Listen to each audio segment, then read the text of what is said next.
isang buwan laman ng mga balita ang pagpapasabog na naganap sa Zamboanga City. Kaya pagdating ko pa lang sa lugar, nakipag-ugnayan na kami sa militar para masiguro ang aming seguridad. It's up to you, ma'am, if you want some of my personnel na i-job sa inyo.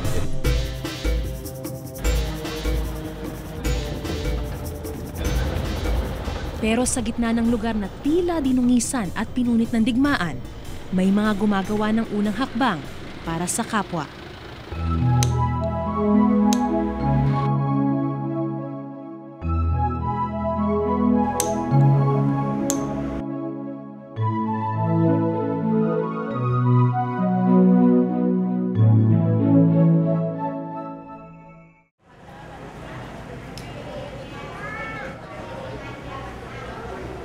Magandang umaga po. Hi. Dr. Yes, Anton Lim. yes, well, welcome Maris ho. Umali po. sa Welcome to GMA7. Chuchi. Dito ko nakilala si Dr. Anton Lim ng Chuchi Foundation. Kasalukuyan silang nagsasagawa ng surgical mission sa ilang mga kapuspalad. Pero hindi lang daw ito ang proyektong malapit sa kanilang puso. The prosthetic center is open every day, except Sunday. So anybody can walk in, and pag indigent sila, we give out the prosthesis for free. Eh, yung prosthesis, yung challenge dyan is the cost. Yes. And when you help one person, you're actually helping the whole family. Kasi mostly, yung may kailangan ng prosthetic, these are the breadwinners. Aktibo rin sila sa pamimigay ng prosthesis o artipisyal na paa. At dito tumutulong ang volunteer na si Jason Cardente.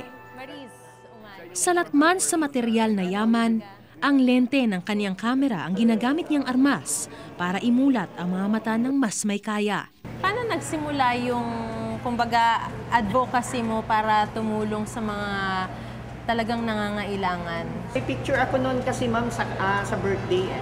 Tapos, Event. Mga sa next events. birthday. Puro Tapos birthdays. nung lumabas ako, yung bata nagko-crawl going to school. Inobserve ko talaga siya. Tapos ang tagal-tagal niya, siguro mga 2 hours kasi pag balik ko sa birthday, lumabas ako, nandoon pa rin siya. Tapos nilapitan ko, sabi ko, anong problema? Sabi niya, kapoy kayo, Paul. Ano ibig sabihin nun? Na pagod siya Nakakapagod sa daw. sa pag-roll. Nagpo-post ako ng stories, kinukuhanan ko ng background talaga yung tao, tapos pinopost ko. Tapos pinapabroaden ko yung story para kung pag mabasa nila yung story, at least maramdaman nila yung ano talagang nararamdaman nila. Kaya magkaiba man ang kanilang mundo, pinagbuklod sila ng iisang misyon, ang makapagbigay ng pagkakataong makalakad muli ang mga naputulan ng paa at binti. Bakit nandyan na po sila, hindi na sila ginagamit ng mga tao? Hindi na, kasi binigyan na natin ng real prosthesis eh. Oh. So kino-collect namin yan just to show people na yung mga donors natin how important it is for people to be able to walk to earn a living. Sa munti nilang museo, ipinakita sa akin ni Dr. Lim ang mga nagsisilbing ala-ala ng nakaraan. Ito ginawa.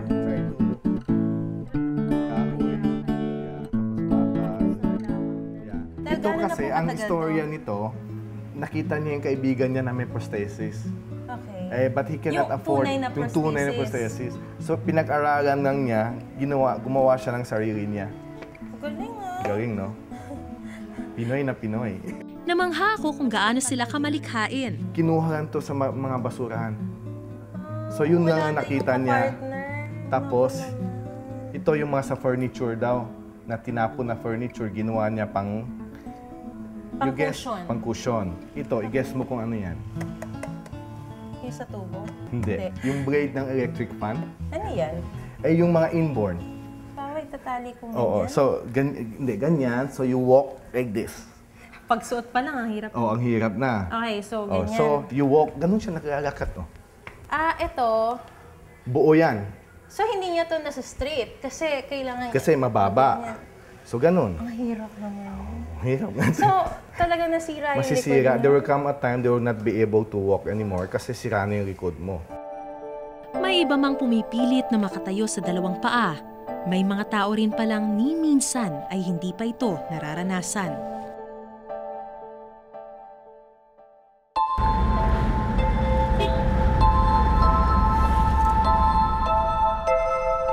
Meron kaming isang pasyente na simula elementary hanggang high school na talagang ilang beses rin siyang huminto ng pag-iiskwela dahil na siguro sa lagi niyang sinasabi na talagang nakakapagod daw mag-eskwela kasi tumatalon lang siya.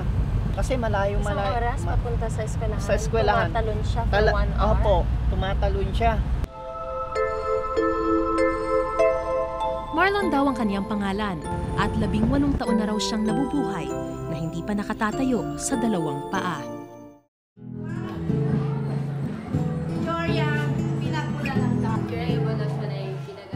Sa Laibatu National High School nag-aaral si Marlon. So, Kuya Jason, saan ba dyan si Marlon?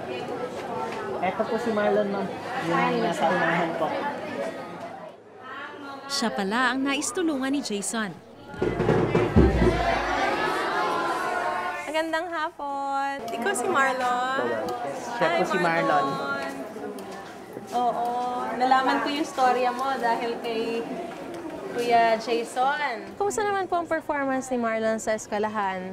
Okay man siya, ma'am, sa kanyang mga subject. Pero, yun, ma'am, in 1 week, 3 days, kung minsan 2 days lang siya pumasok. Pero nasabi niya ba minsan sa inyo na dahil dun sa kalagayan niya, medyo nahihirapan na rin siyang pumasok?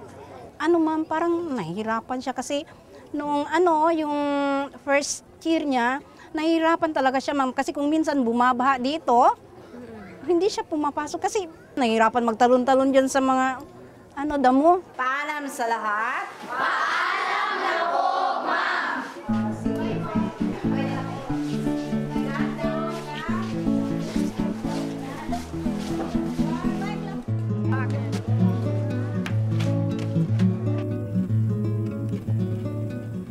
Sumama ako kay Marlon sa pag-uwi niya sa bahay.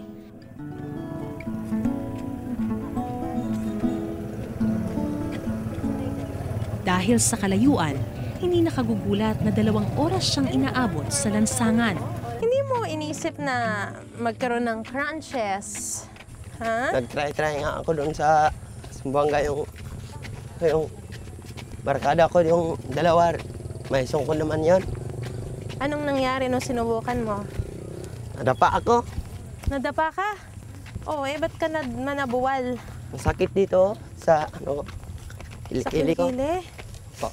Grabe pataas to Hindi ka ba nahihirapan? Pag mahirapan mo ako, naman po. Ha? Hindi pa man kami gaanong nakalalayo, kinailangan muna naming huminto. So, Pagod na pahinga kasi muna. si Marlon. Grabe, ano na pakiramdam mo ngayon? Napawisan po. Bakit pumapasok ka pa rin sa eskwelahan? Hindi ko gusto doon sa bahay.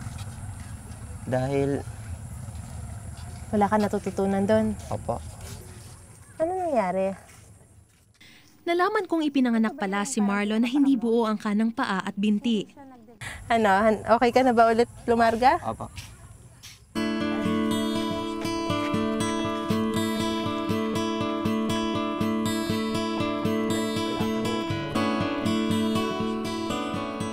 Sa layo ng kanyang kailangang italon, hindi nakapagtatakang maisip niyang itigil ang eskwela dahil sa kondisyon.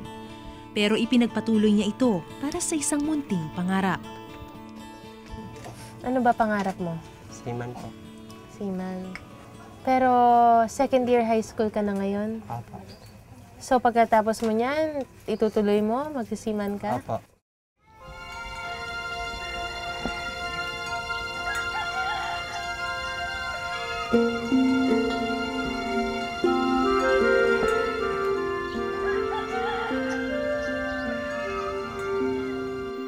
Nalaman kong hindi lang pala pag-aaral ang inaatupag ni Marlon. Kung wala siya sa paaralan, sa dagat daw siya madadatnan.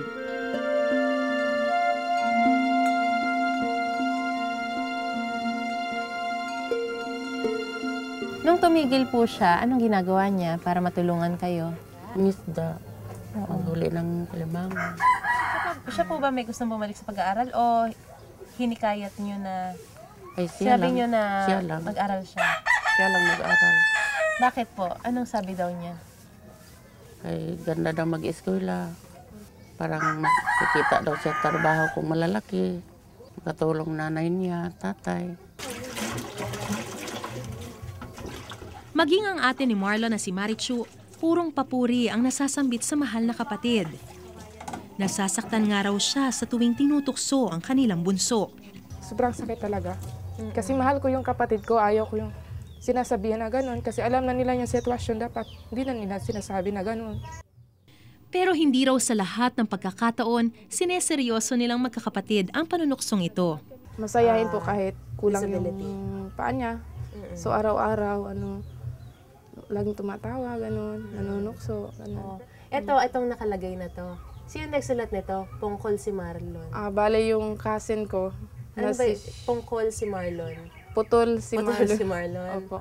Ba't niya sinulat yan? Para asarin lang? Asarin. At tapos ang sabi ni Marlon? Ay, hindi man niya maabot, so buburahin niya sana.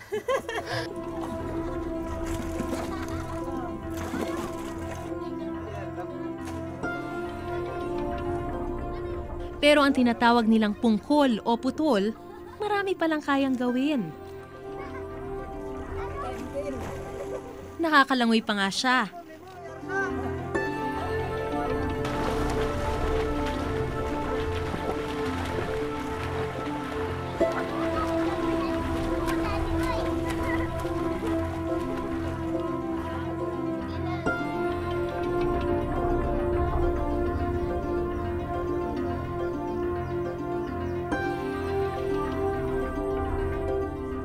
Bagamat di na makapagtrabaho dahil sa sakit sa puso, ilang beses na raw humingi ng tulong ang kaniyang ama sa mga politiko para mabigyan ng paa si Marlon. Pero walang nangyari. Panahon ng politiko, lumapit ako sa kanila. Ano po sabi? Na lampas na daw ang aking pagpunta doon. Siguro ma'am, kay eleksyon ba? Electioneering daw sila ma'am.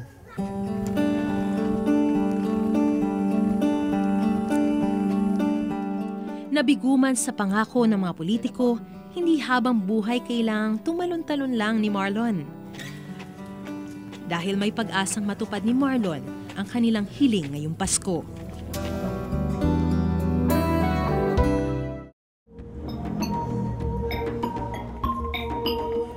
Malayo sa Zamboanga, meron ding isang pagawaan ng prosthetic legs o artipisyal na paa sa Pampanga. Tinayo ito ng Kapampangan Development Foundation, isang non-profit organization. Robbie! Yes. Si Maria. Sa pagawaan, inabutan ko si Robbie na abala sa paggawa ng mga artipisyal na paa. Pero nang akin siyang lapitan, maging si Robbie, putol din pala ang binti. Hanggang saan ang putol mo? Abab, hanggang dito. Hanggang dito? Oo, yan. Ano nangyari sa'yo? Motor accident. Kailan? Ilang taong ka? 14 years old ako ng accident. 14 years old. Tapos? Nag-rimpik yung buto, kaya kailangan putulin. Ano ba to? May sweldo ka ba rito? Kasi computer technician ang tinapos mo. Hindi mo na ba inisip na ituloy yung pagiging computer technician mo? Pumasok din po sa minsan sa isip ko yun sa loob ko na yung natapos ko na ano. Pero mas nag-enjoy na po ako dito sa trabaho kasi masaya ako nakakatulong sa mga kapwa kong disabled.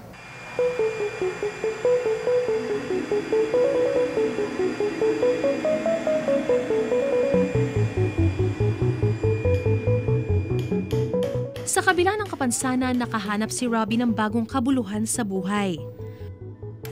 Para kay Robbie, kumpleto siya, hindi dapat kinakaawaan. Pag wala ka lamesa, tawagan mo ako. Lagay mo to, lamesa.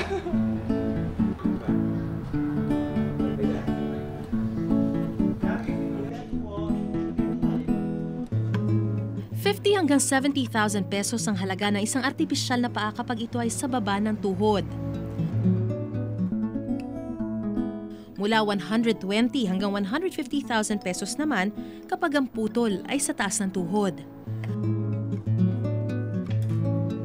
Mahal man ang isang prosthetic leg, ang mga ginagawa ni Robbie napupunta sa mga hindi kayang bayaran nito. tulad ni Tatay Asyong.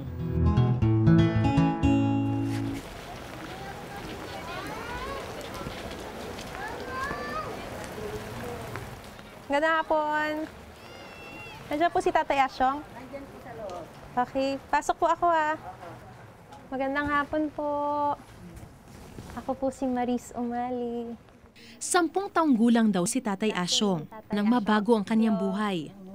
Nakasakay ako sa uli ng bago ng tren. Opo. Basta ang alam ko, dinig ko sa kasamahan kong bata sa loob. Nandito na kami sa estasyon. Tumalon po kayo? Hindi ako tumalon. Siguro nang nakakita sa akin ng mabungguang ulo ko, doon niya ako nakita ng nalaglag. Nawala akong mamayag. Nasagasaan kayo? Nasagasaan na pala ako. Ano pong naramdaman nyo nung sinabing puputulin na yung ano nyo? Yung binti nyo? Ayaw ko, nagsisigaw ako. Tapos may pinakamoy sa akin. Pagising ko, napasigaw ako dahil na... Putol na? Putol na ako. Kayayaan, barkada. Tapos, Sa kabila ng kanyang kalagayan, ayaw daw niyang maging pabigat kanino man. Kaya pinili na lang ni Tatay na huwag nang mag-asawa. Kung habang buhay ako may trabaho, mag-aasawa ko. Alam ko lang. Ang inisip ko, baka ako maalis sa trabaho.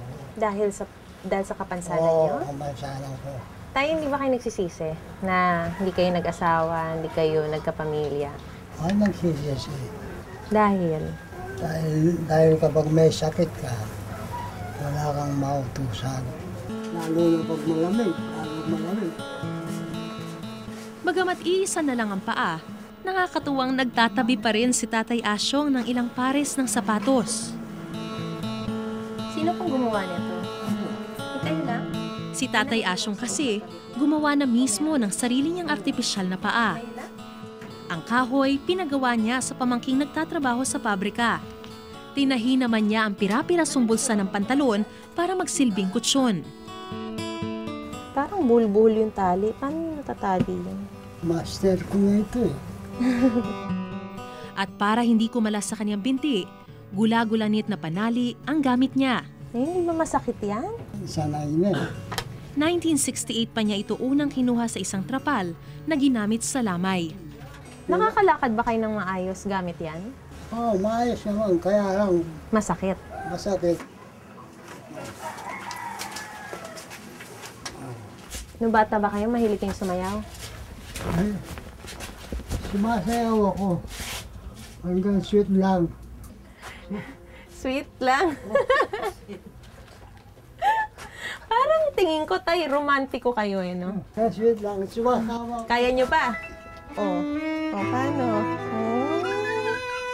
Paano? Parang waltz, ganyan? Oo, ayun. Waltz? Wow! Pagod na kayo? Sandali, last. Ayan. Pinagod mo ako. Hindi tayo, exercise yan, di ba? Exercise. Sweet. Hindi naman ako makakatulog nito. Bakit kayo hindi makakatulog? Pagod ako. Hindi, lalo kayo makakatulog niyan dahil pagod kayo. Oh. Bagamat nakasanayan na ni Tatay Asyong ang kanyang binting gawa sa kahoy, pinapangarap pa rin niyang magkaroon ng isang maayos at mas komportabling prosthetic leg. Ito rin ang hinahangad ni Marlon.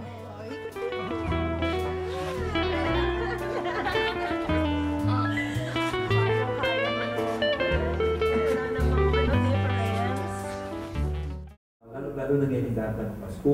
Sana po ma-absorb natin. Dumating na rin sa wakas ang araw na pinakahihintay ni Tatay Asyong. Cesar Mulanani po. At para akong dumalo sa isang graduation.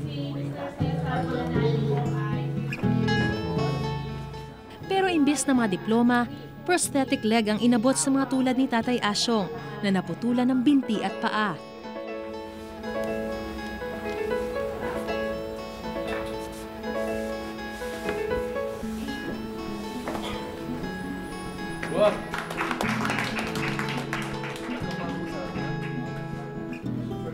Doon ko nakita na hindi lang pala si tatay ang madiskarte pagdating sa paglikha ng artificial leg.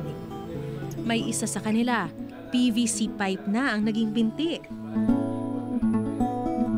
Pero ngayong araw, hindi na niya kailangang magtiyagang tumayo sa pinagdugtong na tubo. Marting minuto, dalanggan niya ako. Ito na ito. Wala na silbi. Bukas sabihin ko sa aking mga apo, ako na ang magsiservice sa kanila. Sayang yung 20. Igabiyahe, 3 beses mag-apon, 60. Isang dating sardinas na yun, pwede na sa aming pamilya. Kaya maraming salamat po. Malaking tulong sa amin to. Merry Christmas po. Magang pagsis namin sa inyo. Salamat po. At matapos ang 60 taong pagtitiis sa kahoy na paa, Ignacio Turla po, ang ating pang-anim.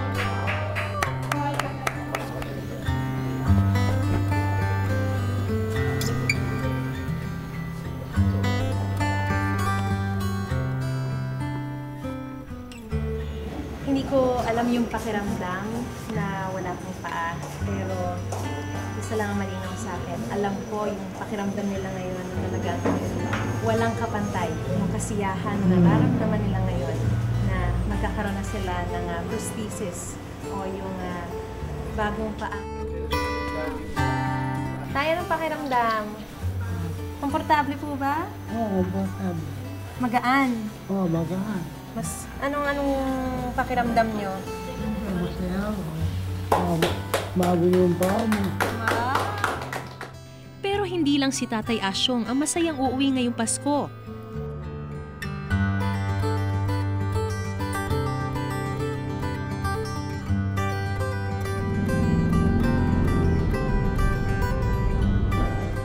Maging si Marlon, oras na rin para makuha ang kanyang pinakaasam na kahilingan.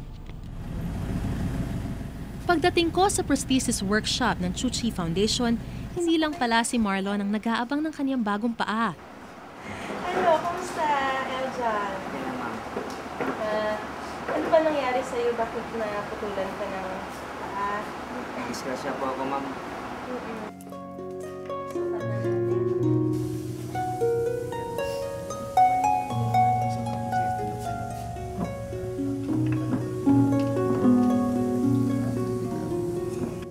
Hindi man magsalita si Eljan, bakas sa ganda ng kanyang ngiti kung gaano siya kaligaya ngayong nakuha na ang pinakamimithi. Anong pakiramdam mo? Parang totoong paa na, ma'am.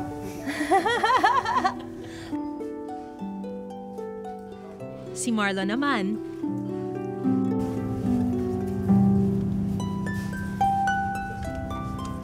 komportable ba? Apa. Ano? lumipat kami sa rehabilitation center para practicein ni Marlon ang kanyang bagong paa. Kadalasan daw, 1 buwan ang kinakailangan para masanay sa isang prosthetic leg.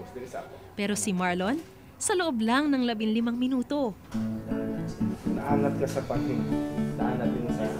Straight. Ano na? Dagan na? Pwede, dagan.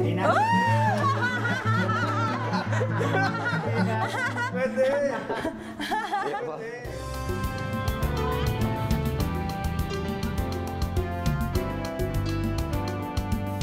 First time mo ba pumunta sa mall?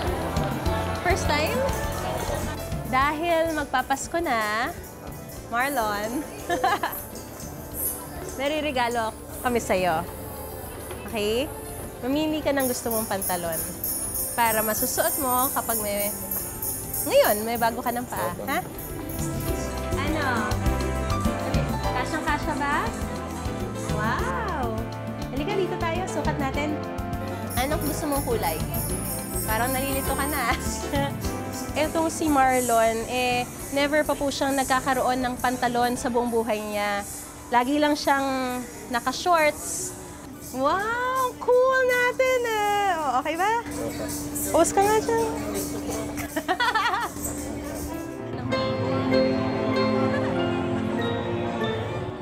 Maaaring may bagong pantalon at t-shirt si Marlon. Maaaring may bago na rin siyang paa. Pero tila ang pinakamagandang regalong natanggap niya ay ang bagong kalayaang kanyang natagpuan. At ito na marahil ang unang hakbang tungo sa bagong buhay na tatahakin ni Marlon. Maligayang Pasko po, ako po si Mariz Umali at ito ang Eyewitness.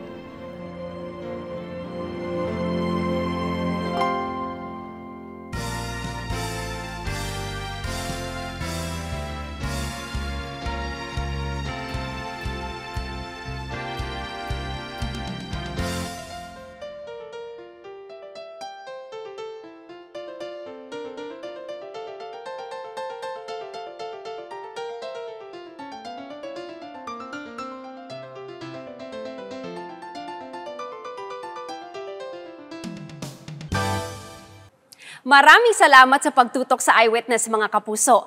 Anong masasabi niyo sa dokumentaryong ito? I-comment na yan at mag-subscribe sa GMA Public Affairs YouTube channel.